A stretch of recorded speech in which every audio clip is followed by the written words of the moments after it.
Alright, and now for the next installment of the Thunder Nuts upgrade. And I gotta tell you, this is not for the faint of heart.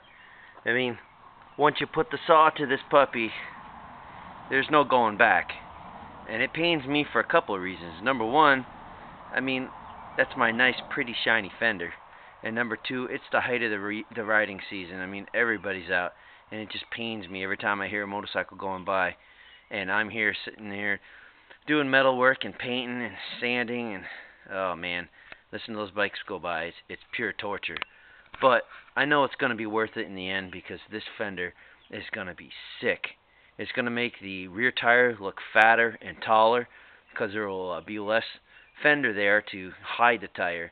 So basically what I've done here, I mocked up the fender on the bike, and first I chopped the tail off, and then I sunk it inside of the main part of the rear fender to make sure that there would be no clearance problems. You want to make sure that once you shorten that fender up, that you're not going to end up hitting the brake light or any of the wiring or anything like that on the rear tire. I mean, I'm already riding low as it is. I dropped it like 1.5 inches. So I bottomed out the suspension, and then I just slid the rear section. I slid it in, up in there like that, and just punched it in as far as it would go until I was about to hit something.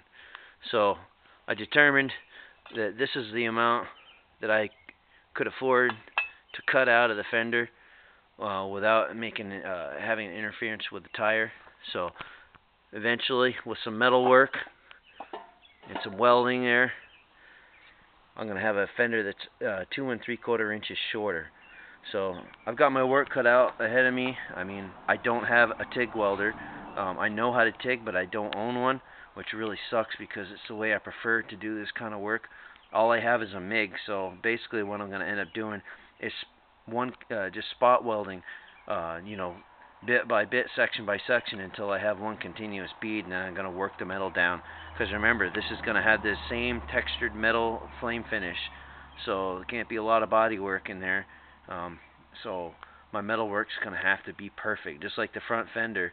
When all is said and done, it's going to have to be smooth, and when I put the Scotch-Brite wheel to it, it's going to have to look just right. So that's how it's done. I took the air-powered reciprocating saw to it, and I chopped out a nice little section here. And this puppy, well, that's where that's headed. So it's time for me to break out the grinder and the welder and start joining some metal.